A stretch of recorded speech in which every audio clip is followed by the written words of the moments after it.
नमस्ते दोस्तों। आज एक ऐसे टॉपिक पे चर्चा होने वाली है जो शायद मॉडर्न एजुकेशन सिस्टम को हिला दे।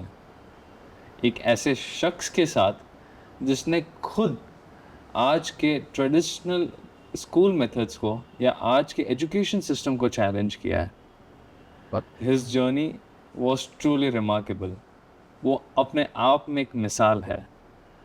उनके बारे में जितनी बात की जाए या जितना बोला जाए, it's always less. So, guys, let's not waste time and let me call upon the unschooling master and the spiritual scientist, Dr. Muni Adas ji. Matin Vandami Sahib ji, first of all thank you, आप time निकाल के इस podcast show पे आए। It means a lot and it's a honour to get you here. जब आपके बारे में पता चला, हमने थोड़ा रिसर्च किया, थोड़ा पढ़ा, and we got to know that a person at an early stage of his childhood who had dyslexia and now is a double PhD. I mean, हमें बोलिए, please take you through your story. everybody has a past, and it is said that every saint has a past. So, being a Jain monk, what brings me over here is the same story what I suffered in the past. मैं बचपन में बहुत एक ऐसी struggle में से पास हुआ हूँ जो बहुत डिफिकल्ट थी, और इंसान के जीवन में सबसे बड़ी तकलीफ वो होती है जब उसे पता ही नहीं होता है कि मुझे क्या हुआ है। Okay. एक पेशेंट वो तब तक परेशान होता है जब तक रिपोर्ट्स नहीं आते कि उसको क्या है। True. अगर रिपोर्ट्स आ गए तो पता चल जाएगा कि मुझे क्या है और मुझे क्या किस रास्ते पे जाना है। पर जब पता ही नहीं है कि मुझे क्या है, कौन सी बीमारी है, तो कौन से रास्ते पे जाए वो पता ही नहीं होता है। और इस वजह से मेरी 10th स्टैंडर्ड तक आते आते 13 स्कूल्स बदल गई। My goodness. और ये जो पूरा सफर था, सब खत्म होने के बाद, मैं ठीक होने के बाद मुझे पता चला कि मुझे डिसलेक्सिया था। तो अर्ली स्टेज में कुछ पता ही नहीं चला। इंडिया में इसके बारे में किसी ने खोज नहीं की थी।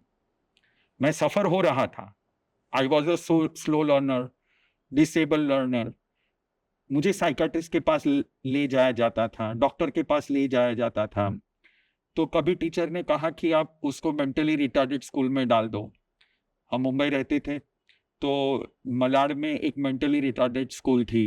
तो वो बोले कि नहीं, ये तो अच्छा लड़का है, इसको हम यहाँ पे नहीं रखेंगे, मेंटली रिटार्डेड अलग होता है। वहां से एक स्पास्टिक सोसाइटी थी बांद्रा में, तो वहां लेके गए, तो उन्होंने भी मना कर दिया कि स्पास्टिक अलग होते, ये वो नहीं है। Okay. इस तरह से जब तक मैं 10 साल का हुआ, तब तक तो मेरी ऐसी स्थिति थी कि कोई स्कूल मुझे रखने को तैयार नहीं थी। ठीक है। किसी को पता ही नहीं चल रहा था कि मुझे क्या हुआ है। मैं खुद नहीं समझ पा रहा था, मैं पेरेंट्स नहीं समझ पा रहे थे। हर चीज में अच्छी करता था, पर जब पढ़ाई की बात आती थी तो मुझे अक्षर नहीं समझ में आते थे, मेरे स्पेलिंग सब रॉन्ग हो जाते थे। अगर अभी आपने 2 मिनट पहले सिखाया है कि DAIRY डेयरी है और DIARY डायरी है, मैं 2 मिनट में भूल जाता था। ओके। माउंटेन में MOUTAIN लिखना है, MOUTIAN लिखना है।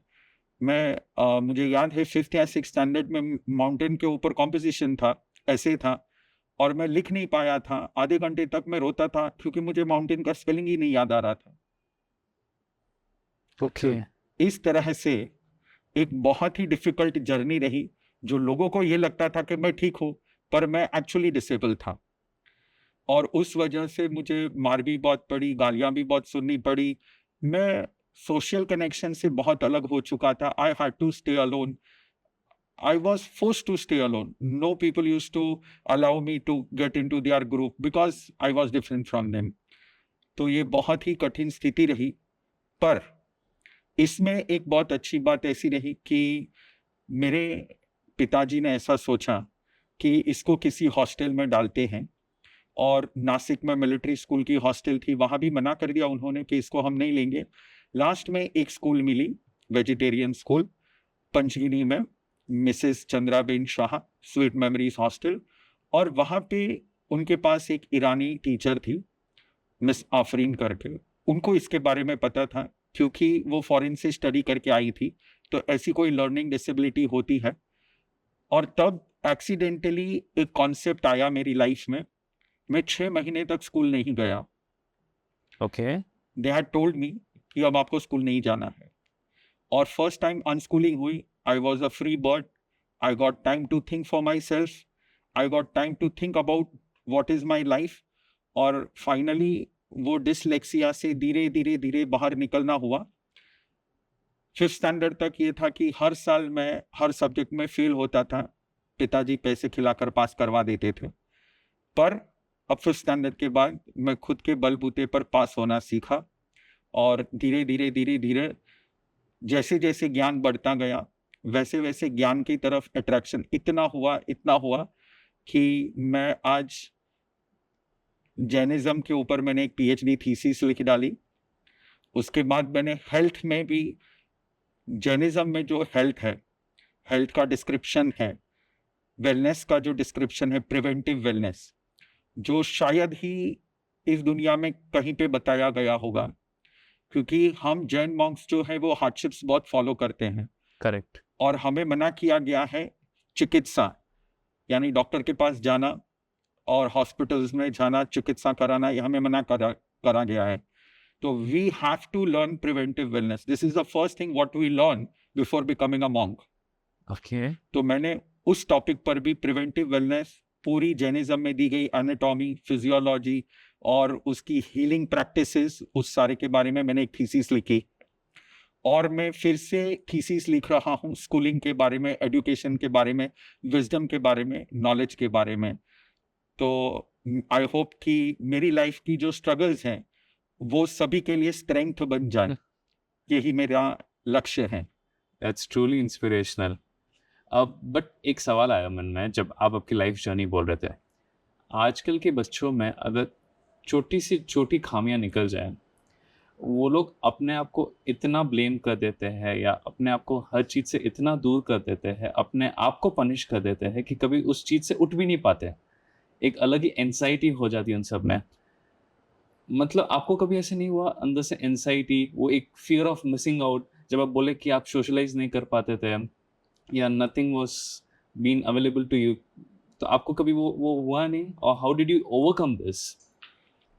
ये तो बहुत ही बड़ी डिफिकल्टी थी मेरे लिए, क्योंकि हर पद पद के, every moment I had to face that.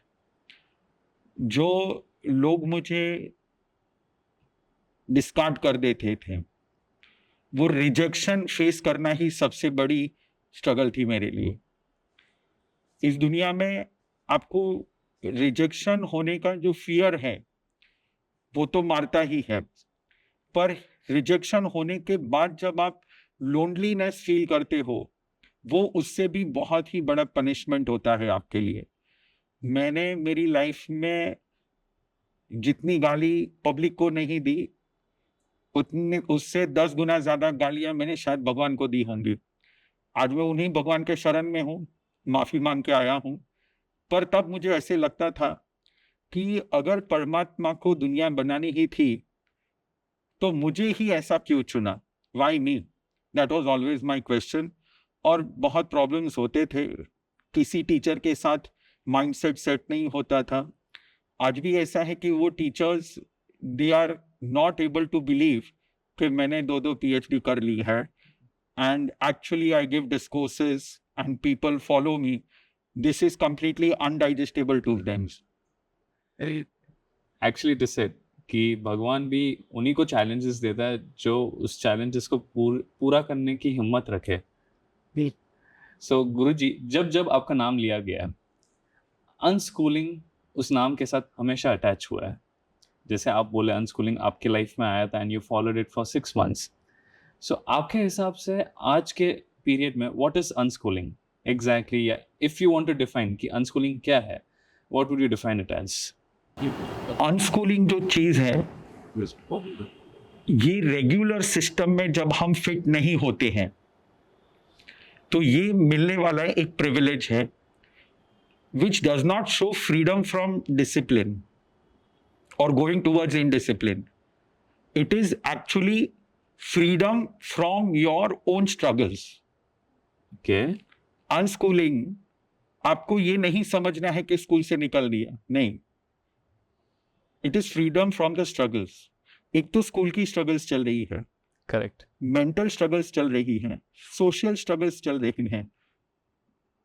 एक ऐसी स्थिति आ जाती है जब आप खुद को डाउट करने लगते हो कि आई am not fit for this society. और कभी कभी ऐसा होता है कि आप बड़े हो जाते हो तो आपको सुसाइड तक के भी थॉट्स आने लगते हैं.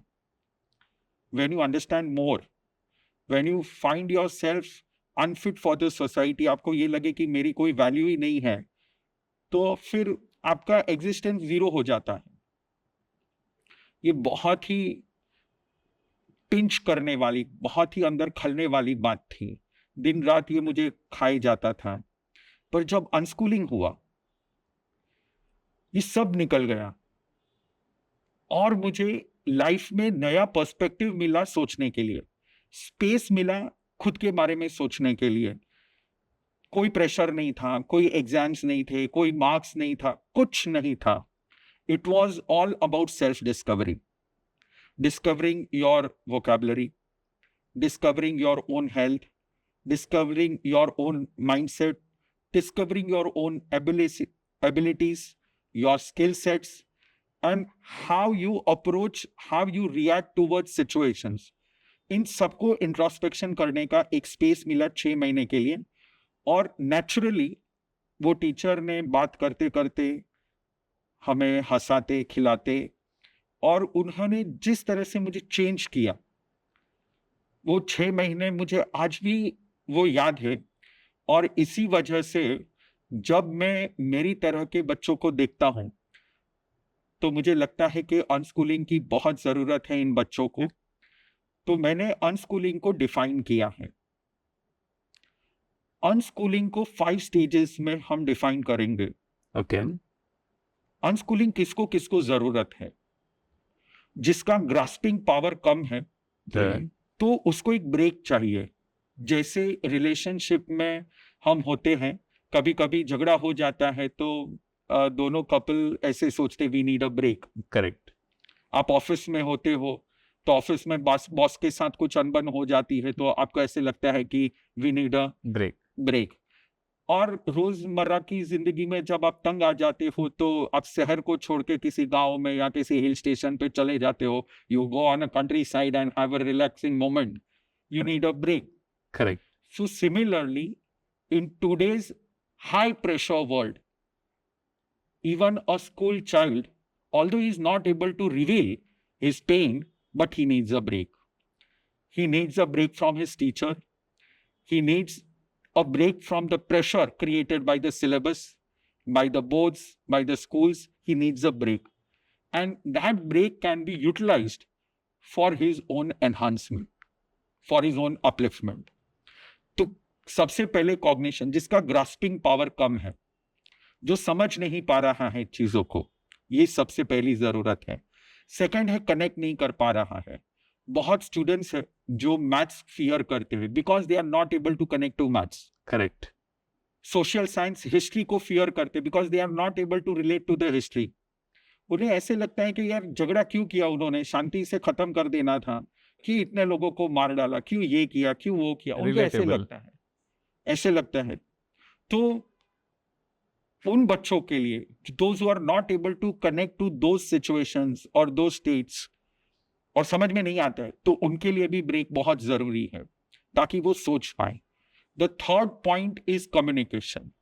When you are able to grasp and you are able to connect also, the biggest problem will be to communicate back, to revert back. Okay बहुत सारे बच्चों में आज ये प्रॉब्लम होती है. दे अंडरस्टैंड, आप बोलोगे तो yes I understood everything. Okay, tell what you understood. They are not able to communicate. They are not able to communicate. For them also we need a break. Number 4, those who are not able to show creativity. Okay आप restaurant में गए Right. और एक fixed मेनू है, इडली डोसा ये वो fixed मेनू, पर फर्क है। अगर आप घर पे आते हो तो घर पे फिक्स्ड मेनू नहीं होता है। घर पे आप माँ को बोल सकते हो कि मम्मी आज मुझे डोसा अच्छा नहीं है। आप होटल में जाओगे, वो फिक्स ही 4 ही चीजें, उसमें से आपका जो बजट है आपको लेना है। बराबर। ये आज की स्कूल है रेस्टोरेंट, वहां पे एक फिक्स मेनू होता है, फिक्स्ड सिलेबस होता है। वहां पे जाओ, वो जो मेनू रखा है वही खा के आओ। अनस्कूलिंग में ये नहीं होता। You explore yourself and bring out the creativity. ये होती है unschooling. This is the fourth reason. And the fifth reason और the fifth stage why we need unschooling is contribution. People are learning today. They are reaching to a stage where they have experienced everything. But if they don't have harmony towards the society, अगर वो वापस society से जो लिया है वो अगर वो रिटर्न नहीं दे पा रहे हैं, then also they need a break.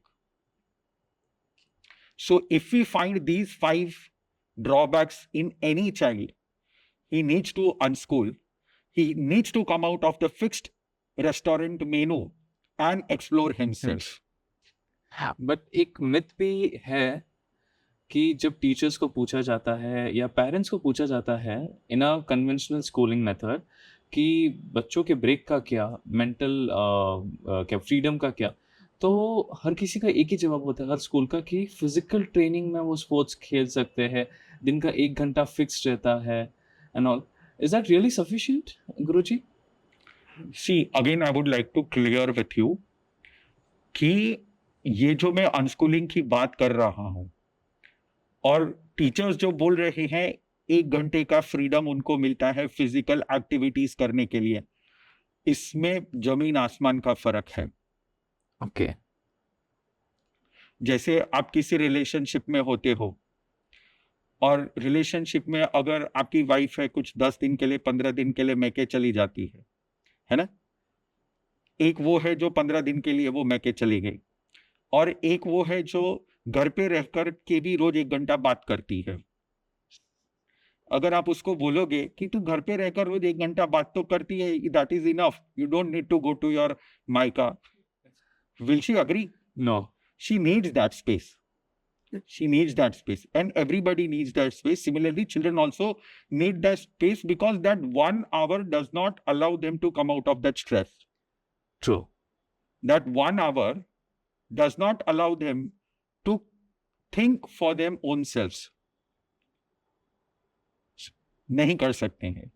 So that is why that 1 hour or 1 Sunday or 1 holiday, although children feel some relaxed कि चलो 2 दिन छुट्टी है, वीकेंड छुट्टी है, थर्सडे फ्राइडे सैटरडे संडे 4 दिन की छुट्टी है, पर again Monday they are tensed. अभी थोड़ी देर दिन पहले की बात है, मैं इधर से नीचे जा रहा था, 2 लड़के ऊपर चढ़ रहे थे इधर दर्शन करने के लिए, छोटे छोटे बच्चे थे। तो एक लड़का बोल रहा था, शी यार कल स्कूल फिर से है। मैं नीचे जा रहा था, उसने मथेन वंदन की और ऊपर चढ़ रहा था, और वो मैं सुन रहा था वो क्या बात कर रहे दोनों फ्रेंड्स। शी यार कल स्कूल है, कल फिर से टेंशन है। सिर्फ 10 साल के 2 बच्चे। मैं जब 9 साल का 10 साल का था, really I did not know what is the meaning of word of tension word. इसका मीनिंग मुझे नहीं पता था, पर वो दोनों बोल रहे थे कल शी यार कल फिर से टेंशन है। तो दूसरा पूछा क्यों टेंशन है, तो कि यार होमवर्क का टेंशन है, मैंने होमवर्क नहीं किया है, कल टीचर फिर से गाली देगी ये वो। तो कि हर बार की तरह तू भी सुन लेना क्या है। तो दोनों बात कर रहे थे, तो मुझे इतना वियर्ड लगा कि इतने छोटे बच्चों को इतना टेंशन, इतना pressure, why? So this can be tagged as the harsh reality of schooling. Modern schooling, Okay. जो पिछले 150 साल से मैकॉले ने डाल दिया है, और वही रोजमर्रा की जिंदगी में हम वही रूटीन फॉलो कर रहे हैं। हर चीज बदल गई है, हमारे ट्रांसपोर्टेशंस बदल गए हैं, हमारा रोटी कपड़ा मकान food shelter everything has changed, everything. हमारे सोप से लेकर एफएमसीजी की रोज डेली नीड्स जो है वो भी सब चेंज हो गए। हमारे टूथपेस्ट टूथब्रश हर चीज चेंज हो गई, एक ही चीज चेंज नहीं हुई है, वो है हमारी स्कूल, वो है हमारा सिस्टम। वो स्कूल सिस्टम, वही एग्जाम, वही मार्क्स, वही बोरिंग, वही मंडे, रोज सुबह में मम्मी का डांटना, जबरदस्ती स्कूल में भेजना, पर उसमें कॉमर्शियलाइजेशन जो एंटर हो चुका है, that is burning the parents like hell. Every parent for 25 years of their life, they are just behind the survival of their child. This is the harsh reality. And children again and again undergoing comparisons, again and again parents giving them goals. ये करना है, ये करना है, ये करना है. This disrupts the whole potential of a child. This schooling, modern schooling, is actually a pressurized schooling. Completely true. तो अगर आज के इस टेक्नोलॉजी ड्रिवन दुनिया में जहाँ एआई एक बहुत डोमिनेंट रोल प्ले कर रहा है, जहाँ एआई आपको सब कुछ दे देगा, जैसे आप बोल रहे हैं, right, from your FMCG products से लेके हर रिकमेंडेशंस, एआई आपको दिखा तो देगा कि कहाँ से पढ़ना है, बट कैसे पढ़ना does play a very important role. क्या अनस्कूलिंग उस पर्सपेक्टिव को भी कवर करता है कंप्लीटली? हमने जो अनस्कूलिंग को स्ट्रक्चर किया है, इसी बात को हमने स्ट्रक्चर किया है how to teach, methodology, pedagogy. और जर्नलिज्म में इसका बहुत ही ब्रॉड पर्सपेक्टिव दिया गया है. फॉर एग्जाम्पल मैं आपको एक आंसर दूंगा. आपने 1000 बार सुना होगा सा विद्या या विमुक्तय. एजुकेशन मिनिस्ट्री के सिलेबस, बुक्स, करिकुलम किसी भी किताब में उठा लो और एजुकेशन मिनिस्ट्री के ऊपर लिखा होता है सा विद्या या विमुक्त है. ये संस्कृत लाइन हर जगह पे लिखी होती है. अगर आप उनका मीनिंग पूछोगे कि why do you write this, it means education leads to freedom. सा विद्या, ओके, एजुकेशन इज डन या विमुक्त है, that leads to freedom. But freedom of what? अगर आप ये पूछोगे फ्रीडम ऑफ व्हाट, तो freedom of two things. This answer is given very clearly by Jainism. Okay, First is freedom of procrastination. ठीक है, if you can elaborate that. इस दुनिया में इंसान का सबसे बड़ा दुश्मन है आलस्य, प्रोक्रास्टिनेशन. करेक्ट. किसी देश को बर्बाद होता देखोगे, उसका रीजन आलस होगा. आप गांव से शहर में आए, हम भी गांव से शहर में आए. गांव में कौन लोग बाकी रह गए? जो हमारे बड़े बुजुर्ग थे. जो प्रोडक्टिव थे वो सब शहर में आ गए, और जो आलसी लोग थे वो सब गांव में रह गए. ओके. हम जब गांव में जाते हैं हमारे पिताजी के साथ, तो बहुत बार हम देखते हैं आलसी लोग सब लाइन लगा के खड़े होते हैं. पिताजी सबको 100-100 रुपए देते हैं. उनका दिन बन गया. उनका दिन बन गया. शहर में प्रोडक्टिव लोग आते हैं. करेक्ट. सो एजुकेशन शहर में मिलता है, गांव में नहीं मिलता है. इसलिए हम कहते हैं गंवार, गंवार यानी आलसी. Okay. A person who is educated, he is a productive person. He is a smart person. He is a productive person. तो एजुकेशन का सबसे पहला काम है प्रोक्रेस्टिनेशन में से बाहर निकालना, आलस में से बाहर निकालना, अपने जीवन की पूरी पोटेंशियल यूज करना. ओके. और सेकंड है कमिंग आउट ऑफ एडिक्शन. ठीक है. दो चीज. Education gives freedom from addiction. अब यहाँ पे addiction just does not mean of some हुक्कास और सम एडिक्टिव सब्सटेंसेस. एडिक्शन का मतलब यहाँ पे ये होगा कि आप आपके जीवन में अगर ये कह दो कि मुझे इस चीज के बिना नहीं चलता है, means you are an addicted person. Correct. Yes. एक 15 साल का लड़का, एक 16 साल का लड़का इतना कॉन्फिडेंट होना चाहिए कि मैं किसी भी चीज के बिना चल सकता हूं. जितने भी असफल लोग हैं जीवन में, आप उनको देखिएगा, वो घर छोड़ के बाहर जाते 6 महीने के बाद होम सिकनेस की वजह से, नहीं नहीं मुझे घर के बिना तो नहीं चलता है, मुझे माँ की रोटी के बिना नहीं चलता, मुझे इसके बिना नहीं चलता है. They are never successful. Agreed. Foreign में मार्शमेलो का एक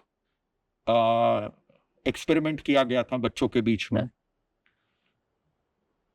हर बच्चे को सीसीटीवी कैमरा के नीचे रखा गया था, अंडर सर्विलेंस, और उनसे कहा गया था कि अगर आप ये मार्शमेलो खा लोगे तो आपको कुछ नहीं मिलेगा, पर अगर आप ये नहीं खाओगे तो आपको 1 घंटे के बाद में डबल मिलेगा. ओके. जब फुटेज निकाला तो कुछ बच्चे ऐसे थे जिन्होंने खा लिया था, कुछ बच्चे ऐसे थे जो अपने आप को रोक नहीं पाए थे, थोड़ा खाए थे, थोड़ा रख दिए थे। कुछ बच्चे ऐसे थे जो उसकी सिर्फ एरोमेटिक प्रेजेंस यानी उसमें से सिर्फ सुगंध ली थी और फिर से रख दिया था। और कुछ बच्चे एकदम कूल थे, ठीक है बाद में देखेंगे ऐसे। तो जो बच्चे कूल थे, those who were not stimulated, वो सब फ्यूचर में सक्सेसफुल हुए। वो सब फ्यूचर में बड़ी बड़ी कंपनीज में सीईओ, मैनेजिंग डायरेक्टर्स बने। और जो वहां पे फंस गए थे, खा लिया था, जिन्होंने अपने पर कंट्रोल नहीं पा सके, मुझे इसके बिना नहीं चलेगा, उनके जीवन में उनको सक्सेस नहीं मिला है। तो education is for two things, to come out of procrastination, आलस से बाहर निकलना, and to come out of addiction, व्यसन से बाहर निकलना।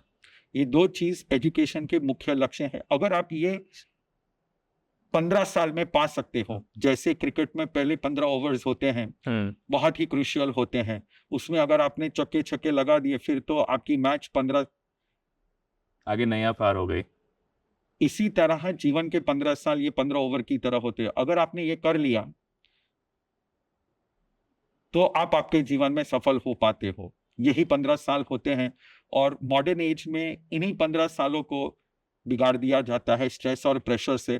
आपको ऐसे लगेगा जैसे आप किसी फैक्ट्री में जाते हो और वहां पे कोई मशीन होती है, एक ही तरह का कपड़ा, एक ही तरह के पेजेस धकक धकक धकक वो रिलीज करते रहती है।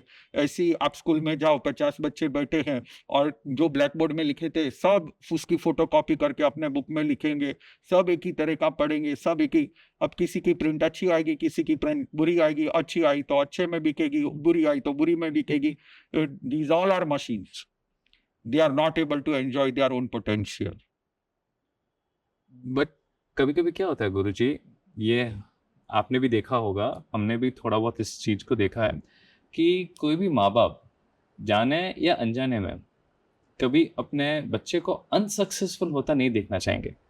तो इस चक्कर में कभी कभी जो पहले से चलता आ रहा रिवाज है स्कूलिंग या ये पूरे सिस्टम का, जाने अनजाने में अपने बच्चे पे थोप देते हैं कि नहीं डिग्री चाहिए, डिग्री चाहिए तो ही सब होगा, तो ही सब होगा, तो शादी होगी, तो बिजनेस होगा या फिर तो जॉब होगा। एंड कभी कभी इस प्रेशर के चलते ही एक बच्चा गिव अप कर देता है वहीं पे, या हार जाता है, पर बोल नहीं पाता, जैसे आप बोले कम्युनिकेट नहीं कर पाता, बोल नहीं पाता वो। सो इट्स लाइक अनस्कूलिंग अपने माइंड को पहले कंट्रोल कराना सिखाता है, Absolutely, कम्युनिकेट कराना सिखाता है। absolutely. ओके, सो गुरुजी, अनस्कूलिंग एक बहुत ही मॉडर्न टर्म हुआ है अभी, and it's recently come into limelight. Parents को वो डर सताए रखता है कि क्या अनस्कूलिंग मेरे बच्चे के भविष्य को सुधारेगा, will he become a leader, और क्या वो सक्सेसफुल होगा। एंड बहुत बार इस डर की वजह से ना वो लोग ट्रेडिशनल स्कूल मेथड पे ही रिलाई कर देते हैं। So what message you would like to give to those parents when it comes to unschooling? Unschooling हाल मेन स्ट्रीम में आया नहीं है, सो अनस्कूलिंग को लेके आप उन पेरेंट्स को क्या मैसेज देना चाहोगे जिन्हें अभी भी लगता है कि ये एक बहुत अंडरडॉग स्ट्रीम है? क्योंकि क्या होता है, जब बच्चों का पर्सपेक्टिव आता है तो वो तो खुश हो जाते हैं कि अनस्कूलिंग है तो घर पे रह सकते हैं, कूद सकते हैं, बट उतना ही डबल प्रेशर पेरेंट्स में आ जाता है कि क्या ये एक्चुअल में काम करेगा हमारे बच्चों के लिए, क्या हमारे बच्चों का भविष्य से सुधरेगा? सो उन पेरेंट्स के कॉन्फिडेंस के लिए आप क्या बोलना चाहोगे उनको?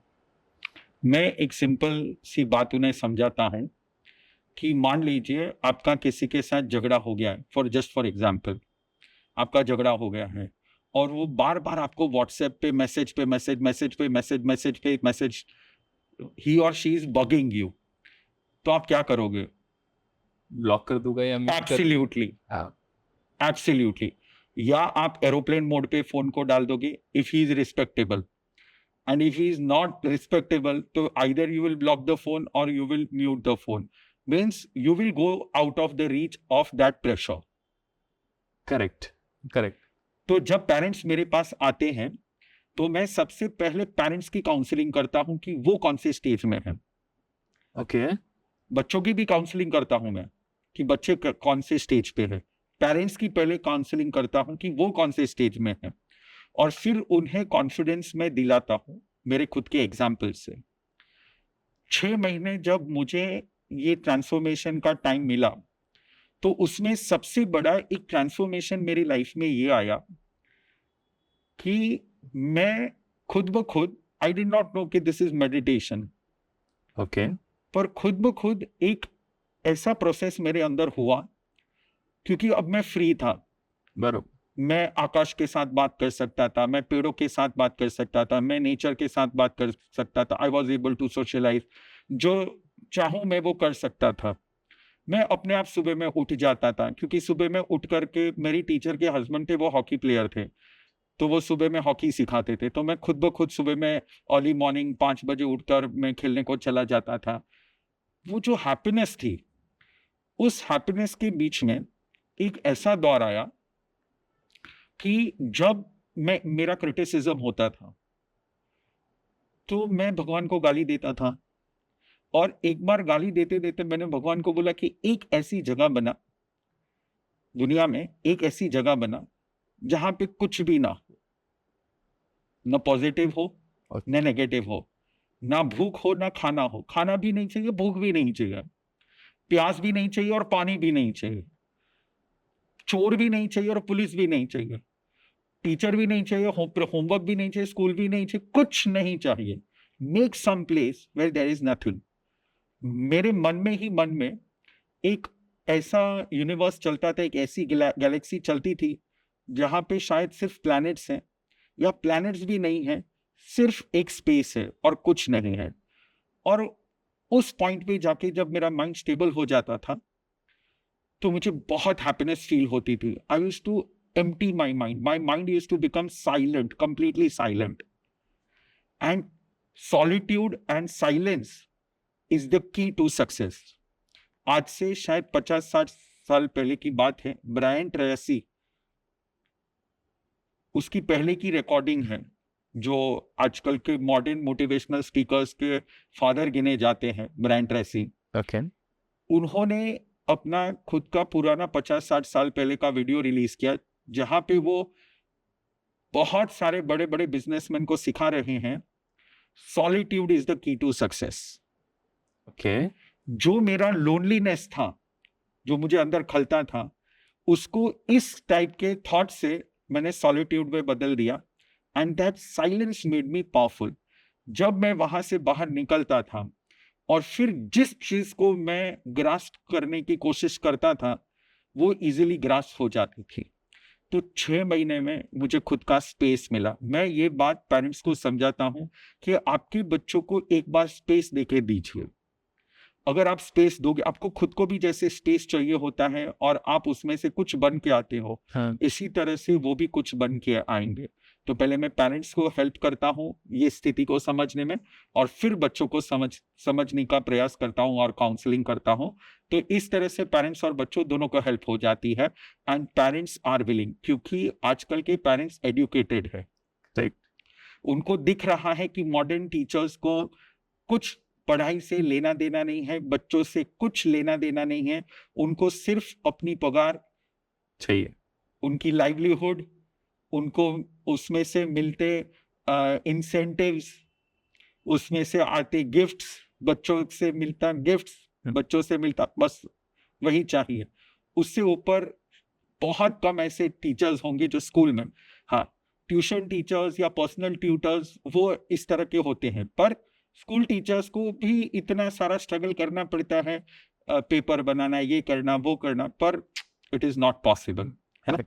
सो दैट इज वाई हमारा लक्ष्य यही होता है कि how we empower students by empowering and fulfilling their parents. Wonderful.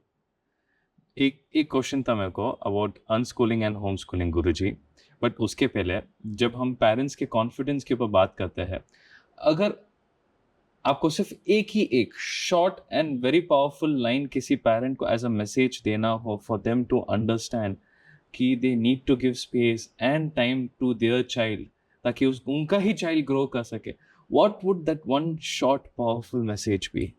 The only one thing parents need to understand is that your child is not your slave. Your child Is not your slave. slave. Okay. हर बड़ी मछली छोटी मछली को खाना चाहती है, उस छोटी मछली को मत खाओ, उसको जीने दो। I guess this will hit them hard. Good. तो मेरा दूसरा सवाल था, जब अनस्कूलिंग की बात होती है तो होम स्कूलिंग भी एक ऐसा टॉपिक है जो लाइमलाइट में आता है या जो लोगों के मुंह पे आता है। सो अनस्कूलिंग और होम स्कूलिंग अगर हमको एंशियंट गुरुकुल एजुकेशन सिस्टम से कंपेयर करना हो, सो आप कैसे कंपेयर करोगे इस दोनों स्ट्रीम को? So actually it is not about comparing, it is about structuring. It is about structuring this education system. जैसे आपने थोड़ी देर पहले मुझे पूछा कि एआई के ज़माने में कैसे सिखाना चाहिए, तो उसका आंसर और इसका आंसर दोनों साथ में मैं दूंगा। यहाँ पे मैं एक साइंस की हार्श रियलिटी बताना चाहूँगा। ओके। हमारे यहाँ पे जो एजुकेशन सिस्टम था वो 3 पार्ट में डिवाइडेड था। सबसे पहले था गर्भ शिक्षा, सेकंड था गृह शिक्षा और थर्ड था गुरुकुल शिक्षा। गर्भ शिक्षा यानी बालक जब माँ के गर्भ में आता है, वूम में आता है, प्रीनैटल, तभी शिक्षा देनी चाहिए। पर सुप्रीम कोर्ट के कॉन्स्टिट्यूशन में ऐसे लिखा है कि 3 महीने तक का जो बच्चा गर्भ में होता है, ही इज अबॉर्टेबल। ओके। तो उसमें जान ही नहीं मानते हैं। ठीक है। इंडिया में ये बहुत पाप है, बड़ा पाप है, ये नर्क तुल्य पाप है, नारकीय पाप है। अब इस वजह से, क्योंकि अगर बच्चा अबॉर्टेबल है तो उसमें ज्ञान तो आना है ही नहीं, जान तो 3 महीने के बाद आती है, तो वो खून लीगल कर दिया और उसके साथ एजुकेशन सिस्टम का भी खून हो गया। ट्रू। अब लोगों को ये प्रीनैटल लिटरेसी ये समझ में आ रही है। अब सब जगह पे ये बात चल रही है कि बच्चा, ऑटिज्म का जब बात आया, जब बात न्यूरो साइंस का आया, तब लोगों ने बोला नहीं नहीं, ये तो गर्भ में ही जो प्रॉब्लम्स होती है उसी की वजह से होता है। तब अब सब बाहर निकल रहा है। But we need to understand, education system is not about 5 + 3 + 3 + 4. Education system is divided into 3 stages: Garbha Shiksha, Gruha Shiksha और Gurukul Shiksha. Now what is the science behind it? Inner development, external development and holistic development. Okay. These are the 3 stages. गर्भ शिक्षा में आंतरिक विकास होता है, emotions, values, thoughts, patterns, DNA, the DNA of thoughts वो भी वहीं पे बनता है, न्यूरो इलास्टिसिटी वो भी वहीं पे क्रिएट होती है। और जितनी माँ पावरफुल होती है, जितनी माँ कॉन्फिडेंट होती है, जितना उसका एनवायरनमेंट सही होता है, उतना बेटा है, बच्चा है, वो अपने लाइफ में बहुत प्रॉस्पर करता है। अभिमन्यु, वराह मिहिर जैसे बहुत दिग्गज महात्माओं के दृष्टांत तो आते ही हैं। तो गर्भ शिक्षा, prenatal literacy is the most important crucial thing for learning disabilities. अगर उस समय में ध्यान रखा जाए तो ये लर्निंग डिसेबिलिटी से हम बच सकते हैं। अगर ये हो गया तो फिर बहुत मुश्किल गिरती है। ओके। सेकंड स्टेज इज गृह शिक्षा, होम स्कूलिंग। ये होता है 0 से लेकर 8 साल तक। बच्चा जन्म लेता है तब तक 8 साल की उम्र तक। यहाँ पे 3 सब्जेक्ट्स बहुत ही क्रूशियल होते हैं। सबसे पहला होता है कम्युनिकेशन। बच्चा कम्युनिकेट करना, एक्सप्रेस करना सीखता है, ग्रास्प करना सीखता है, कम्युनिकेट करना सीखता है। कम्युनिकेशन सबसे पहले होता है। दूसरा सब्जेक्ट वो जो सीखता है वो है हेल्थ। अपने आप को, सेल्फ को प्रोटेक्ट करना, अपने हेल्थ को प्रोटेक्ट करना, मेंटल हेल्थ, फिजिकल हेल्थ को प्रोटेक्ट करना, ये बच्चा सीखता है। और थर्ड थिंग जो बच्चा सीखता है बहुत इंपॉर्टेंट, वो है सेल्फ रिलायंस, यानी खुद से चलना, खुद से खड़ा होना, खुद से खाना, खुद की चीजें खुद करना। हर 8 साल के बच्चे को ये आना ही चाहिए। आजकल जापान की स्कूलिंग सिस्टम है या फिनलैंड की स्कूलिंग सिस्टम है, इन स्कूलिंग सिस्टम में बच्चे को लिखना आए ना आए दैट इज नॉट एम्फसाइज्ड, पर हर बच्चे को खुद के शू की लेस बांधना आनी चाहिए, खुद के कपड़े पहनने आना चाहिए, खुद की चीजें लेकर, खुद की चीजें अच्छी जगह पे अच्छी तरह से उसको क्लीन करना, ये करना, ये बहुत ही जरूरी है। हर 8 साल तक होम स्कूलिंग, गृह शिक्षा, यानी how to become a self reliant child, that you need to learn. This is what is homeschooling. Okay. घर पे सीखना वो होम स्कूलिंग नहीं है, पर how to build your home around you, ये इस होम स्कूलिंग। homeschooling, okay. और फिर आती है गुरुकुल शिक्षा। ये बहुत ही इंपॉर्टेंट इसलिए है क्योंकि पेरेंट्स ये समझते हैं कि पेरेंटिंग उनको लाइफ टाइम करनी है, पर ये एकदम गलत बात है। एंशियंट गुरुकुल सिस्टम ये कहता है कि पेरेंट्स की पेरेंटिंग सिर्फ 9 साल तक ही चलती है, एंड विच इज एक्चुअली हमको दिखता है 8-9 साल के बाद, 10 साल के बाद बच्चा आपको सुनना कम कर देता है, जिद करने लगता है। Now he doesn't need parents, he needs mentors. I am not blaming parents की पेरेंट्स कम हैं, पर उनकी लाइफ में इतनी स्ट्रगल्स होती है, उनकी लाइफ में इतनी प्रॉब्लम्स होती है, वो सबसे लड़ाई कर रहे होते हैं। वहां पे वो अपने बच्चे की नर्चरिंग, परवरिश इतनी सही तरीके से नहीं कर सकते हैं जैसे गुरुकुल में होती है। गुरुकुल में मेंटर्स होते हैं, वो मेंटर्स उनकी परवरिश करते हैं। अच्छा। So parenting is only till 9 years। 9 years के बाद पेरेंटिंग नहीं होती है। अगर कोई भी पेरेंट्स आपको पूछे कि मेरा बच्चा है 15 साल का है, वो मेरी नहीं सुनेगा वो आपकी। Either you have to become mentor, mentor. या तो आपको उस स्टेज तक जाना होगा, वो सक्सेस आपको पाना होगा, और या तो सक्सेसफुल लोगों के पास आपको उसको भेजना होगा। तो ये जो 3 सिस्टम है, गर्भ शिक्षा, उसमें सबसे इंपॉर्टेंट माता पिता ही होते हैं। वही उनके टीचर्स हैं, वही उनकी स्कूल है, वही उनके सिलेबस बनाते हैं, वही उनका करिकुलम बनाते हैं, वो सब माता पिता डिसाइड करते हैं। करेक्ट। उसके बाद में होता है उनके परिवारजन, गृह शिक्षा, आउटर, और उसके बाद में आता है गुरुकुल शिक्षा, होलिस्टिक डेवलपमेंट। हर बच्चा 18 साल की उम्र में इतना पॉजिटिव होना चाहिए, इतना कॉन्फिडेंट होना चाहिए, he should be able to earn at the age of 18, intern at the age of 16 and earn at the age of 18। Her ancient जमाने में हर राजा का राजकुमार 18 साल की उम्र में युवराज घोषित कर दिया जाता था। करेक्ट। हर मुनिम का बेटा उसकी गति पे आकर बैठ जाता था। वो मंत्री का बेटा डिक्लेयर हो जाता था कि ये अगला आने वाला मंत्री, मिनिस्टर ये ही होगा। तो 18 साल की उम्र तक ही should learn all the skills, how to earn. वो सेल्फ रिलायंट और खुद के पैरों पे खड़ा होना चाहिए। एक्चुअली ये जो आप बोले ना, खुद के पैरों पे खड़ा होना चाहिए, मैं आज ही एक रील देखा कि फॉरेन देश में एक बच्चा था, ही केम ऑन अ पॉडकास्ट। उसने एक बहुत बड़ी बात बोली जो मैं आपको बोलता हूँ। He came on a podcast and उस वक्त वो 9th स्टैंडर्ड में था। सो उससे पूछा गया कि एक्स्ट्रा करिकुलम एक्टिविटीज में क्या कराते हैं। उसने जो जवाब दिया literally shock me. He said we earn through Airbnb in extra curriculum activities. तो उनके एक्स्ट्रा करिकुलम में उनसे ये करवाया जाता है, where they register properties on Airbnb and they sell it out, and उससे वो कमाते हैं and उस कमाई को अपने मेंटर के पास जोड़ते हैं। So he just said one thing: ancient India's Gurukul system is being followed till date across the whole globe. But not in India. Exactly. ये बहुत ही दुख की बात है। हम जब स्कूल में थे, 8th standard, 9th standard, 10th standard, तो तभी से हमें स्कूल में एक स्कूल की तरफ से फेयर रखा जाता था। हमको तभी से पता था कि ऑक्शन क्या होता है, बिडिंग क्या होता है। फेयर में स्टॉल्स रखे जाते थे और वो स्टॉल्स बच्चे ही खरीदते थे। हमने खुद ने उन ऑक्शंस में, बिडिंग में पार्टिसिपेट किया है, हमने खरीदे भी है।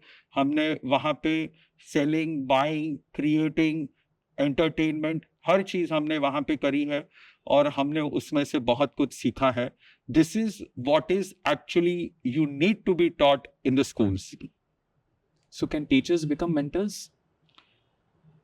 ये उन पे डिपेंड होता है। अगर टीचर्स 2-3 घंटे, 4 घंटे अपने सब्जेक्ट्स पढ़ा के चले जाए तो they are not the mentors. Correct. This is what the parents should know. Yes, parents know, but they are helpless. But they are helpless. They are not able to nurture their children because they themselves are not nurtured. Instead, they are tortured, and they want to torture their children also. This is a traumatic kind of condition for parents and children both. तो if आपको गुरुजी एक word choose करना पड़े, what would it be and why? Unschooling. Is it freedom or discipline? Unschooling is both freedom and discipline. Freedom from struggles and disciplining your inner self. Okay. वहां पे problem यही होता है कि आप खुद को डिफाइन नहीं कर पाते हो. Unschooling approach is first you define yourself, and when you know yourself you know everything. आपको कहाँ जाना है, कैसे जाना है, क्यों जाना है और कब जाना है, ये सारे के सारे क्वेश्चंस आपको मिल जाएंगे जब आप ये जान पाओगे कि मैं कौन हूं. Correct. So it is both freedom and discipline. Coming to the next one, क्या जरूरी है, स्कूल के एग्जाम्स या लाइफ के एक्सपेरिमेंट्स? दोनों जरूरी हैं. परीक्षा वर्ड गुरुकुल में से ही आया है, वहां पे भी परीक्षाएं होती थी, बट मार्क्स वाली एग्जाम्स नहीं. Not the exams of marks, the exams of mindsets. Gurukul में परीक्षाएं होती थी, माइंडसेट की परीक्षा. गुरुजी थे, उनके शिष्य थे 3, और उन्होंने तीनों को कहा कि जाके मुझे एक हैन का मांस लेके आओ. ठीक है. उसमें से 2 ने सचमुच काट के लेके आया, लेकिन एक जो था उसने काटा नहीं. उसने ये किया कि किचन में जाके आटे का हैन बनाया, और वो हैन, आटा का हैन जो है वो गुरुजी को अर्पण कर दिया, और उसने कहा कि यही मेरे लिए हैन है. गुरुजी खुश हुए कि ये दयालु है. These are exams. These are exams which don't show marks, they show mindsets. Exams not for marks but for mindsets. Right. And life experiences to pass on. Life experiences to pass on. मैं आपको एक question पूछूंगा.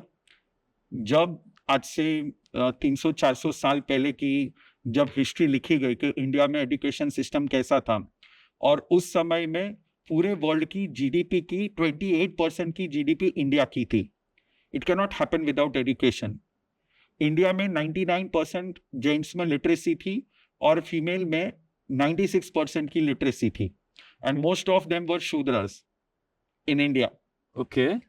और इतना education होते हुए India top most GDP पे था. और उस समय में इंडिया में जैसे नालंदा वगैरह यूनिवर्सिटीज थी, स्कूल्स थी, गुरुकुल्स थे. एक एक गुरुकुल में 10-10 हजार बच्चे पढ़ते थे.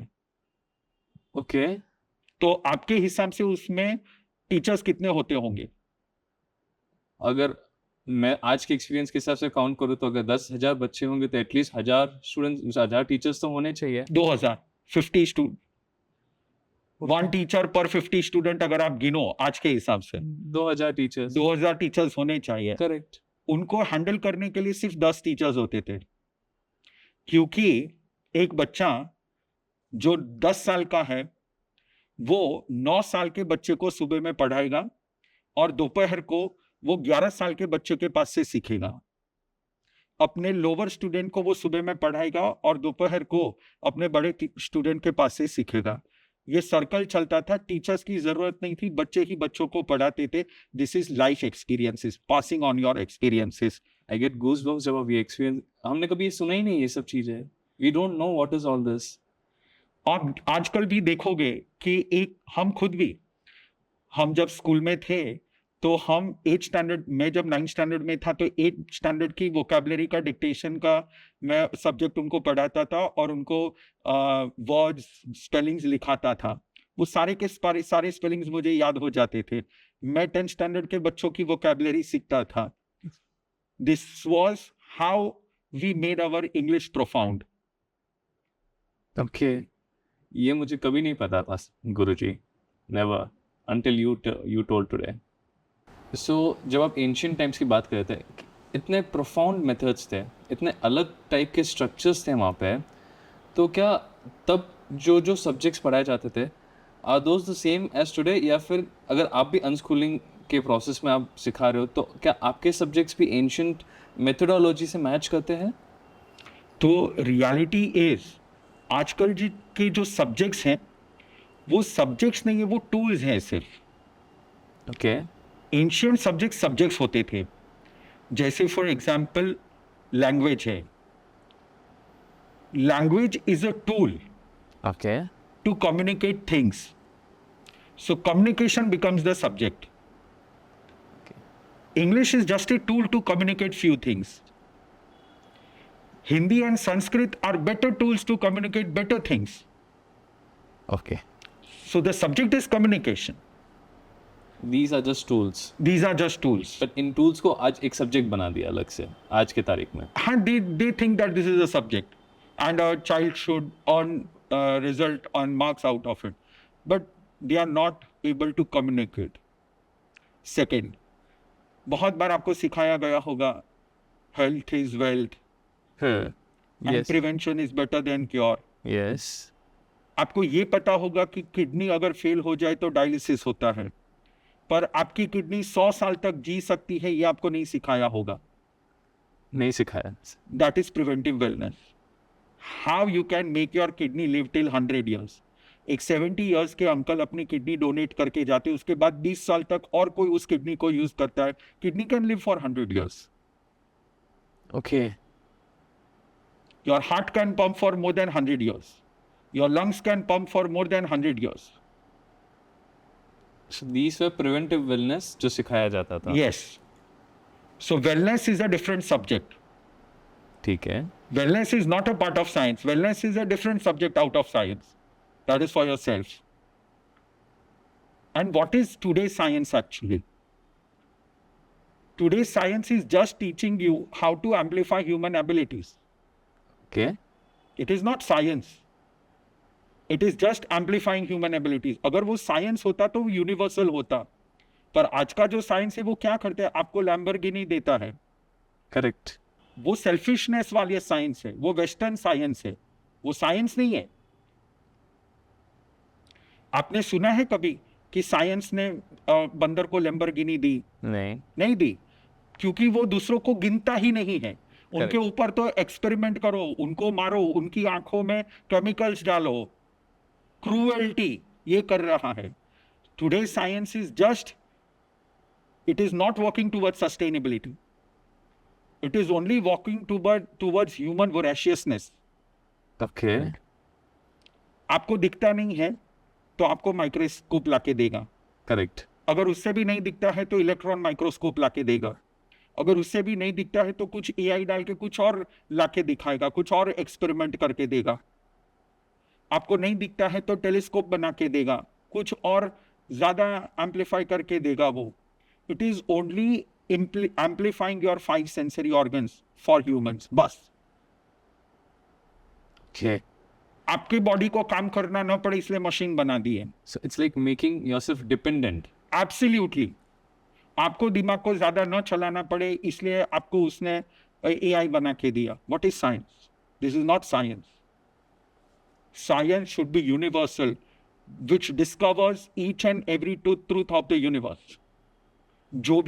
जो भी आज आप मिरेकल्स देख रहे हो साइंस के, वो साइंस के मिरेकल्स नहीं है, वो मिरेकल्स नेचर के हैं. Correct. Nature has given that potential. Science has not imbibed potential into anything. अगर साइंस ने किया होता तो साइंस को बोलो पानी बनाने को. Which they can not. They cannot. They are only discovering. What they are discovering? They are discovering the nature. They're just exploring it. Science is so gratitudeless. It is never teaching us that this is all Mother Nature. Ancient times में मैंने सुना है कि education या science या nature studies was so powerful कि बच्चे तारे के डायरेक्शन देख के भी बोल सकते थे कि वो लोग किस डायरेक्शन में हेड कर रहे हैं. Absolutely. आजकल के ज़माने में तो गूगल मैप्स के कुछ सिवाय भी नहीं है. नहीं है. कुछ भी नहीं है. And people are becoming more and more dependent. This needs to be taught to children in the school to get connected to the nature, to the cosmos, to the cosmic energies. So this could be a part of your unschooling process. Yes, and there are many such techniques. We use neuro-linguistic programming, NLP also. थोड़े simple में अगर आप बोलोगे what would it be? तो देखो, हमारी जो brain की कैपेसिटी है, ब्रेन का जो वर्किंग है, वो एग्जैक्टली वही वर्किंग है जैसे कंप्यूटर में चलता है. Okay. Yes. जैसे कंप्यूटर में रैम और रोम होता है, एक रैम होता है जो इंस्टेंटली सब पढ़ पढ़ के रीड करके आपको एक्सेस दे देता है, शॉर्ट टर्म मेमोरी। और एक रोम होता है, लॉन्ग टर्म में सब स्टोर करके रखता है। सेम टू सेम यही हमारे दिमाग में चलता है। एक होता है मति ज्ञान, जो ग्रास्प करता है और रीड करता है और तुरंत आपको आंसर देता है। जैसे मैंने किसी चीज को देखा, this is white, this is black, this is far, this is near, this is male, this is female, ये ग्रास्प करके तुरंत आंसर देता है, रीड करके तुरंत। और एक होता है जो मन में धारणा करके रखता है रोम की तरह, वो होता है श्रुति ज्ञान। ओके हमारा ब्रेन सेम टू सेम उसी एल्गोरिदम से चलता है और उसी प्रोग्रामिंग से चलता है, पूरा का पूरा brain.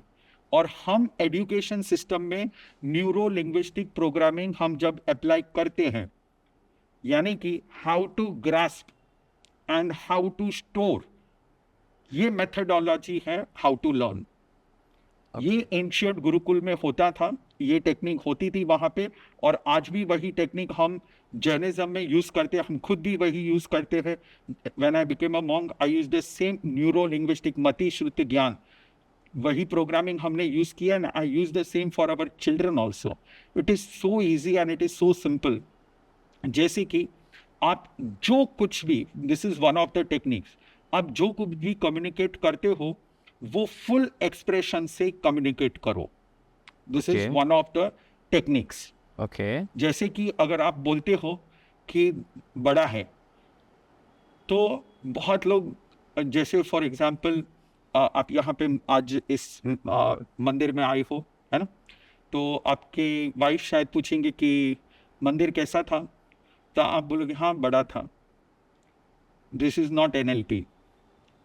Very good you should express what it is. अगर आपकी वाइफ पूछती है बड़ा था, हाँ बहुत बड़ा था, दिव्यता एक्सप्रेसिंग इट एक्सप्रेसिंग इट।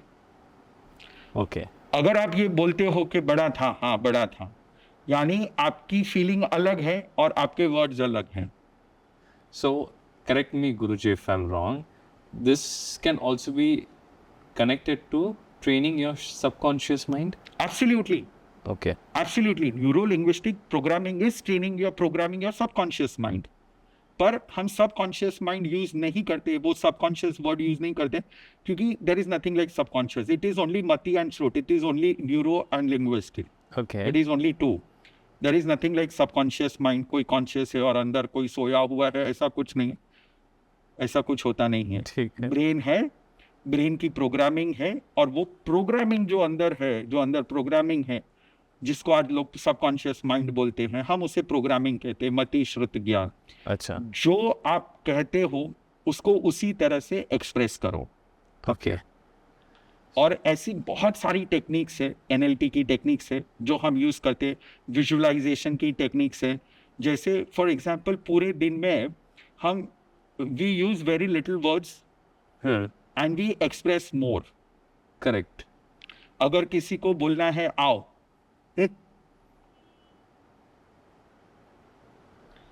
हम ज्यादा बार एक्सप्रेस करते हैं। आई गेट इट नाउ एक ही वर्ड को जैसे एक बहुत ही प्रचलित चीज है, अगर कोई कहे कि आई लव यू, मैं आपसे प्यार करता हूँ, उसके बहुत सारे मीनिंग निकल सकते हैं। जैसे अगर किसी नॉनवेज ने बोला कि I love chicken, he actually doesn't love chicken, loves to eat it he loves to eat, he is going to kill that chicken. अपने प्यार में मारेगा वो प्यार में नहीं मारेगा, स्वार्थ में स्वार्थ मारेगा। में मारेगा करेक्ट अगर आपको बोलना है अच्छा, तो अगर आप गुस्से में होगे तो आप बोलोगे अच्छा, I get it now and if you correct it acha, the same word in different expressions means different. This is neuro linguistic programming. You express each and everything, try to express each and everything the most, and when you control your expressions, जैसे Bharatanatyam, okay यहाँ पे हर word के लिए, हर भाव के लिए, वहाँ पे अगर आपको बंदर एक्सप्रेस करना है, नेचर की किसी भी आइटम को एक्सप्रेस करना है, Bharatanatyam is a shastra of 700 shlokas. Okay. And each and every shloka is just meant how to express on the stage. And this world, the whole world is a stage, and you can express each and everything. Correct.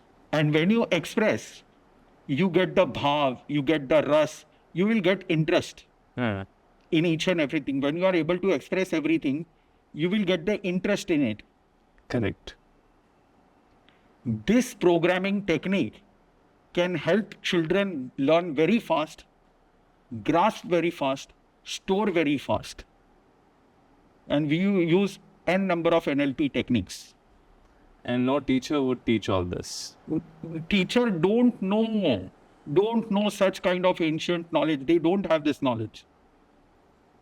तो आपके जो unschooling process में है, if आपको Jainism से, which is one of the oldest शास्त्र हमारे दुनिया में, अगर आपको जैनिज्म से कोई एक मेथोडोलॉजी इस अनस्कूलिंग में इंकॉर्पोरेट करना है, या आप कर चुके हो ऑलरेडी आपके अनस्कूलिंग प्रोसेस में, what would it B?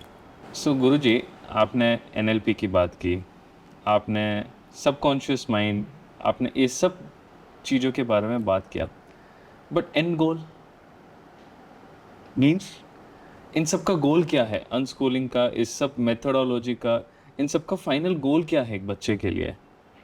to experience the best human experience. To experience the best human experience. अगर आप इंसान बन के यहाँ पे आए हो और अगर आपने इंसानियत का एक्सपीरियंस ही नहीं किया, तो what is the fruit of you being a human? अगर आप अमेरिकन हो और आपने अमेरिका देखा ही नहीं, आप अगर इंडियन हो और आपने इंडिया देखा ही नहीं, तो what is the use of you being an Indian? Similarly, अगर आप एक ह्यूमन हो और आपको पता चले कि अरे ह्यूमन एक्सपीरियंस तो इससे भी बहुत अच्छा हो सकता था, पर मैं तो एकदम गुलामी में मैंने निकाल दिया, तो आपको रिग्रेट होगा. तो what is the reality of human experience? How you can experience the best of your life? आजकल मैं लोगों को पूछता हूँ, आपको क्या लगता है? एक बार ऐसा हुआ, एक मेरा लेक्चर था, तो मैंने सबको पूछा कि ये जो कुत्ते बिल्ली वगैरह है, उनको तो किधर स्कूल भी नहीं जाना पड़ता है, और कुछ ओल्डर पीपल थे, तो मैंने बोला इनको तो कोई देवरानी जेठानी भी नहीं होती है, कुछ नरन, वो शादी नहीं करना, court marriage, supreme court, high court, कुछ धोखाधड़ी कुछ नहीं होता है, वो तो बस खाते पीते घूमते रहते हैं. तो आपको क्या लगता है, इंसान का जीवन अच्छा है या इनका एनिमल्स का जीवन अच्छा है? वो तुरंत सबने बोले एनिमल्स का जीवन अच्छा है. अरे पागल लोग, आप इतना नहीं समझते हो. अरे वो कुत्ता है ना, सिर्फ 2 ही अक्षर बोल सकता है, भौ भौ और आई.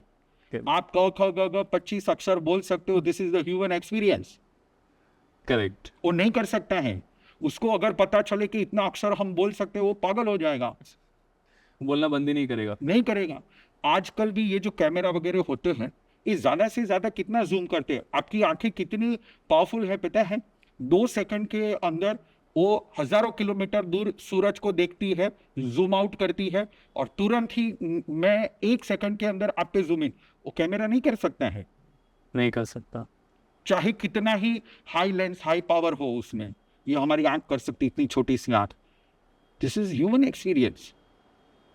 Experience your humanity. और आपके ब्रेन की जब मैं बात करूंगा, लोगों का ब्रेन तो टेंशन और डिप्रेशन से ही भरा हुआ है, उनको पता ही नहीं है कि इस ब्रेन का हम क्या यूटिलाइज कर सकते हैं.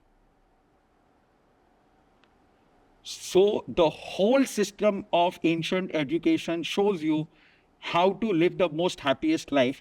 एक इंसान कैसे happiest बन सकता है? Not with materialist things, with your own inner powers. और ये पावर के 4 dimensions हैं. ओके. ह्यूमन लाइफ के 4 dimensions हैं. धर्म, अर्थ, काम, मोक्ष. धर्म मीन्स सस्टेनेबिलिटी. हर चीज को यूज करके रीयूज करो. That is ancient education. Use and throw नहीं. Sustainability. Dharma means to hold. Sustainability. Okay. और फ्यूचर देखना यही सिखाएंगे लोग. साइंस बड़े बड़े एग्जीबिशंस में, बड़े बड़े कॉन्फ्रेंसेस में ये कह रहे साइंटिस्ट लोग sustain the earth, correct, teach sustainability, increase sustainability, ऐसी चीजें बनाओ जो हम reuse कर सके, recycle कर सके. How to manage the sustainable part of the nature. That was taught in the school. This is the best human experience. The second dimension is how to manage resources, earth. मैं पैसों के ऊपर lecture देता हूँ on money, और किसी को लगता है कि गुरुजी मनी के ऊपर क्यों लेक्चर देते हैं, और मैं शुरुआत इससे करता हूँ कि अगर मनी खराब होता तो मनी के लिए जो देवता हैं वो तारकासुर या पूतना होते. वो तारकासुर या पूतना नहीं है, वो विष्णु की वाइफ है, Lakshmi ji. Correct, she is Shakti, she is the most pure entity. उसको सुरपणखा, तारका, पूतना ये नहीं दिया गया है. That means it is not asuric, ये तो it you is pure and it is sattvik. So Correct. How to manage resources, wealth, that is the second goal of education system. The third is how to manage desires. Okay, ठीक, आपके मन में करोड़ों desires आएंगे. आपको ये लगेगा मैं ये भी कर लूं, ये भी कर लूं, ये भी कर लूं, ये भी कर लूं. हर चीज आप नहीं कर पाओगे. रिलायंस कंपनी को लगेगा कि मैं इसमें भी जंप मारूं, इसमें भी जंप मारूं, इसमें भी जंप मारूं. आधी दुकानें बंद हो जाएंगी. करेक्ट, मैन्युफैक्चरिंग में तो मैन्युफैक्चरिंग में रिटेल में नहीं कर पाएगा. तो करेक्ट, हर व्यक्ति हर चीज में नहीं जा सकते हैं. तो how to manage desires and convert your desire into drive. हमारे जीवन में करोड़ डिजायर्स हैं. हमने क्या किया, हमने उनको शेड ऑफ कर दिया. हाँ, नक्की कर दिया कि अब ये 2-3 डिजायर इस पे ही काम करना है.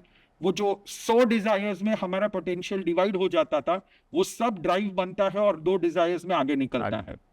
And that is the key to success. Correct, दिमाग में 100 डिजायर्स हैं, यू आर अनसक्सेसफुल पर्सन. दिमाग में 3 डिजायर्स हैं, सब शेड ऑफ कर दिया. आपको पता है आपकी स्किल्स क्या है और आप आगे बढ़ सकते हो. You have 3 desires and you use your whole potential, then that becomes a drive. So the third dimension taught in the school is how to create that drive and that passion. Correct, And the fourth dimension is how to experience peace. Okay, ये सबसे important है. Yes it is, हर चीज आपके जीवन में आएंगी और उसके बाद भी आपको शांति रखने आना चाहिए. You should learn how to be at peace. That is moksha. But is it human nature की और चाहिए और चाहिए और चाहिए? Yes. पर इसमें 3 पार्ट्स हैं. क्या? एक है सात्विक, एक है राजसिक, एक है तामसिक. और चाहिए सिर्फ मुझे नहीं, सभी को साथ में लेकर चलते हो. That is growth. जब आप सिर्फ खुद के बारे में सेल्फिश बन के सोचते हो, then that is not growth, that is greed, correct, that is over consumption, that becomes rajasic. And when you go beyond greed, when it becomes craving and voraciousness enters you, that becomes tamasic. Okay, Growth is the inevitable quality of life. आपको science में सिखाया गया था, what is life? Where there is growth, there is life. True, तो आगे बढ़ो. आगे बढ़ने की इच्छा सबको होती है. विकास, प्रोग्रेस सबको चाहिए. Do that. पर think of everything. Sustainability. Correct, manage your resources, manage your drive, and when it is needed you should learn how to be at peace. Sachin Tendulkar को हर बॉल पे 6 मारने को मन होता है, मारता नहीं है. मारता नहीं है. करेक्ट, वो को बच्चे आजकल बोलते हैं ना, बुलाती है. तो जाने का नहीं. इच्छाएं होती है, करने का नहीं. That is peace, that you have to learn. In fact जब आप सस्टेनेबिलिटी की बात किए ना, मैं स्कूल का नाम नहीं लूँगा, बट नॉर्थ ईस्ट में एक स्कूल है, I have personally experience. Her class में एक इतना बड़ा ट्रांसपेरेंट डब्बा है. और उसमें आपको सिर्फ पेंसिल जब शार्पन करते हैं उसका जो वेस्ट निकलता है आपको वही मिलेगा उसमें। जब किसी बच्चे से पूछा गया कि इसका करते क्या हो, तो बोलते इसको हम ग्राइंड करते हैं, रिफाइन करते हैं और एक अलग तरीके का पेपर बनाते हैं। So they find peace in that paper also. Absolutely. तो ये 4 डायमेंशंस स्कूल में होने चाहिए जो आजकल नहीं सिखाया जाता है। And that is what unschooling will cover. So now let us tell unschooling, homeschooling and structured schooling. क्योंकि अनस्कूलिंग तो समझो 5-6 महीने के लिए हो गई, या किसी को चाहिए तो 1 साल तक, 2 साल तक। Now what? Structured schooling. So जैसे गुरुजी आजकल के स्कूल्स कॉलेजेस डिग्रीज देती है, डॉक्टर्स बनाते हैं, एमबीएस बनाते हैं, फाइनेंसर्स बनाते हैं, आपकी स्कूल क्या बनाएगी? एब्सोल्युटली। तो यही मेन क्वेश्चन होता है, क्योंकि बातें से तो कुछ होने नहीं वाला है। प्रैक्टिकल एग्जाम्पल्स चाहिए Correct. और लाइफ का सर्वाइवल चाहिए, लाइवलीहुड चाहिए। बिलीव मी, आपकी स्कूल्स आपको गारंटी नहीं देती हैं कि वो डॉक्टर वगैरह बनने के बाद उसको वो पैकेज मिलेगा, जितना आपने इन्वेस्ट किया है वो return.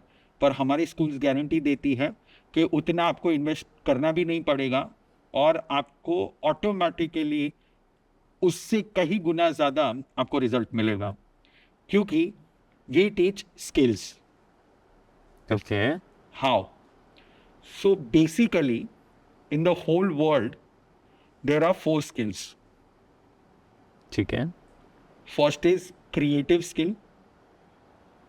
Second is organizing skill. Third is administrative skill. And fourth is mentoring skill. किसी भी फील्ड में हो, किस फील्ड में जाना है वो बच्चा अपने आप ही अपने इंटरेस्ट के हिसाब से पकड़ लेगा, पर उसमें जो स्किल्स चाहिए वो हम देते हैं। फिर बाद में अपने अपने आप ही बच्चा उसको फ्रीडम दे देना है। एआई का ज़माना है, आपको जो सीखना है आप सीख सकते हो। सीखना बड़ी बात नहीं है, स्किल्स डेवलप करना बड़ी बात है। सो अगर इस तरीके से क्या इसको टर्म किया जा सकता है कि स्कूल कॉलेजेस पेपर डिग्री देते हैं, बट आप और ये प्रोसेस लाइफ डिग्री देते हैं। लाइफ डिग्री देता है।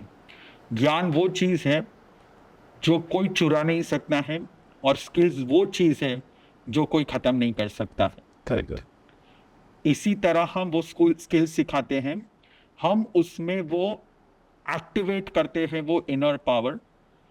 मेंटरिंग स्किल मतलब टीचर्स, एडमिनिस्ट्रेटिव स्किल्स मतलब सिक्योरिटी एजेंसीज, ऑर्गेनाइजिंग स्किल्स मतलब वैश्य वनिक यानी कि मार्केटिंग, और क्रिएटिव स्किल्स यानी टेक्नोलॉजी, इंजीनियरिंग। ये 4 स्किल्स होती हैं। ये 4 स्किल्स हम सिखा देते हैं किसी भी फील्ड में। जैसे पेंटिंग है, पेंटिंग में आप मेंटर भी बन सकते हो।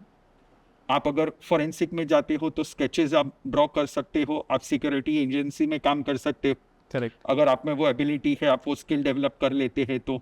अगर आप एक ऑर्गेनाइजर हो तो आप पेंटिंग के एग्जीबिशंस लगा सकते हो, और उसी में अगर टेक्नोलॉजी आती है आपको तो आप अच्छे अच्छे फोटोज क्रिएट कर सकते हो एआई से या फोटोशॉप से या किसी भी सॉफ्टवेयर से। ये स्किल्स होती हैं।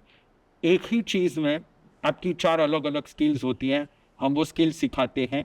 इंटरेस्ट आपका होगा, आपको कहाँ तक पहुँचाना है वो काम हमारा है। मतलब आप ऐसे बोल सकते हो कि आप उस अर्जुन का कृष्ण बनते हो जो उसको मार्गदर्शक दिखाए लाइफ के लिए। हम उस अर्जुन को कृष्ण बनाते हैं। हम अर्जुन के तो कृष्ण बनते हैं, बराबर। पर अर्जुन को अर्जुन नहीं रखते हैं, अर्जुन को भी किसी का कृष्ण बनाते हैं। एक्चुअली बहुत गहरी बात बोली आपने आज, कि अर्जुन को भी किसी और का कृष्ण बनाते हैं। वरना ये कन्वेंशनल स्कूल में और ये आज के एजुकेशन में ये सिखाना बहुत मुश्किल। स्लेवरी है, बहुत सिर्फ slavery. Everybody wants to enslave each other, exploitation वही है। सो गुरुजी, अगर किसी पेरेंट को उनके बच्चों को एडमिशन कराना है आपके साथ या आपके इस प्रोसेस में, तो कैसे कैसे करा सकते हैं? एब्सोल्युटली।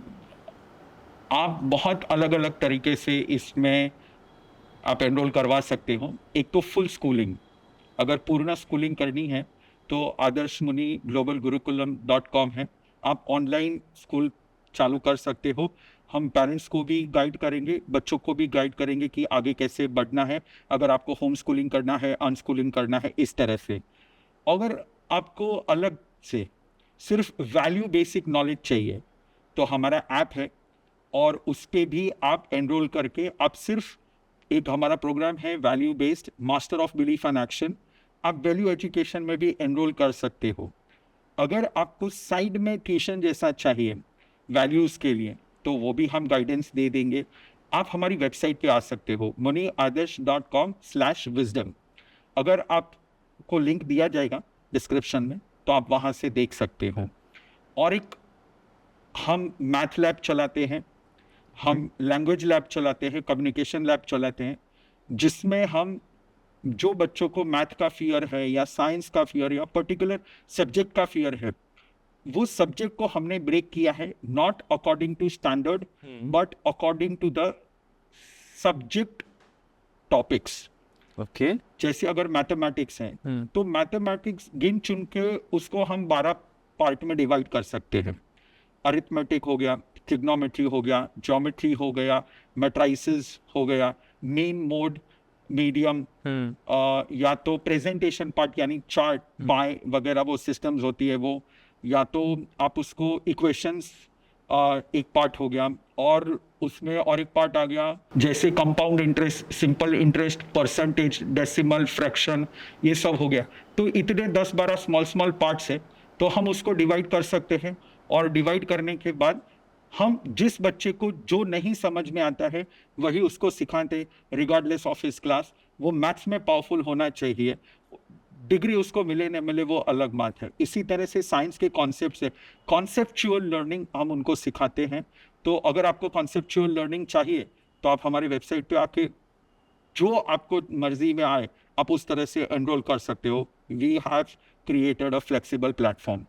एक्चुअली मैंने कहीं ये पढ़ा भी है और उड़ते उड़ते सुना भी है कि गुरुजी का पाई एक्सप्लेन करने का मेथड बहुत अलग है। एब्सोल्युटली, एकदम सिंपल बात है। मैं हर बार ये कहता हूँ, the universe is made of two things, one is constant and one is variable. अगर आप 1 सेंटीमीटर डायमीटर का सर्कल लेते हो तो उसमें एक पार्ट कांस्टेंट है और बाकी सब वेरिएबल है। एक पार्ट जो कांस्टेंट है वो है 22/7, वो कांस्टेंट पार्ट है, उसको पाई कहते हैं। इसको 3.14 कहा जाता है, और कॉस्मिक कैलकुलेशंस में 3.16 यूज किया जाता है। √10 इसका फॉर्मूला हो जाता है। फिर वहाँ पे 22/7 फॉर्मूला नहीं होता है, वहाँ पे √10 फॉर्मूला होता है जब आप कॉस्मिक कैलकुलेशंस करते हो तो that is the constant of this universe. So I always mathematics में मैं कोई भी इक्वेशन हो, कुछ भी हो, परसेंटेज हो, कुछ भी हो, हम उसको ब्रेक करके एक कांस्टेंट पे लेके आते हैं, फिर उसको वेरिएबल से मल्टीप्लाई कर दो बस। एक एरिया है pi r square, pi is constant, everything is variable, circumference 2 pi r, pi constant, बाकी सब वेरिएबल। वेरिएबल को मल्टीप्लाई करते जाओ कांस्टेंट से और आपको आंसर्स मिलते जाएंगे। काश एक्चुअली इस तरह से हमको पहले सिखाया जाता। एब्सोल्युटली। वो काश में ही रह गया फिर। ठीक है, एक क्विक रैपिड फायर हमारे ऑडियंस के लिए, just to sum up few things. आपको सिर्फ एक चूज करना है, माइंड या बॉडी, किसको आप पहले मास्टर करना चाहोगे? बॉडी। साइलेंस या स्पीच, कौन ज़्यादा पावरफुल है? साइलेंस। परफेक्ट। अगर आपको कुछ एक चीज़ करना पड़े, what would it be? Meditation और service? Service. Perfect. Which deserves most of our focus, past या future? Future. Perfect. Which is more important to cultivate, knowledge या कंपैशन? कंपैशन। ओके, जब पीस की बात की गई थी तो which leads to inner peace, forgive या forget? Forgive. Which teaches us more, books या experience? Experience. Which helps us grow spiritually, discipline या freedom? Discipline. Perfect. Okay, technology better है या nature? Nature. Last question, what should be our first point of transformation, our inner self या हमारी बाहर की दुनिया? Inner self. Perfect. And गुरुजी, अगर आपको आज के बच्चों को एक मैसेज देना हो, just one message, what would it B? never feel a failure. A, B, C, D, anybody can do. A dyslexic can become a doctorate. Even you can do anything. A, B, C, D, anybody can do. Wonderful. And एक last question हमारे तरफ से जो हम maximum हर guest को पूछते हैं, अगर कल को आपने आपके ऊपर एक किताब लिखी या किसी और ने भी आपके ऊपर एक किताब लिखी नेम्ड एज डॉक्टर मुनि आदर्श, तो आप क्या चाहोगे कि उस किताब के आखिरी शब्द या आखिरी लाइंस क्या हो? Be unstoppable. वंडरफुल। एक ऐसा session which actually gave me goosebumps every 2 minutes. इतना कुछ सीखने को मिला, इतना कुछ सुनने को मिला जो ना ही कभी हमने सुना था और ना ही कभी समझा था। यू नो गाइस, आज डॉक्टर मुनि आदर्श जी एक बहुत ही पावरफुल मैसेज उन बच्चों के लिए छोड़ के गए हैं जो अपने आप को अंडर कॉन्फिडेंट मानते हैं कि be someone's Krishna. Guys, don't let this lesson ever leave your mind or heart. I really thank Guruji जो आज इस पॉडकास्ट पे आए and gave us remarkable learnings today. Thank you.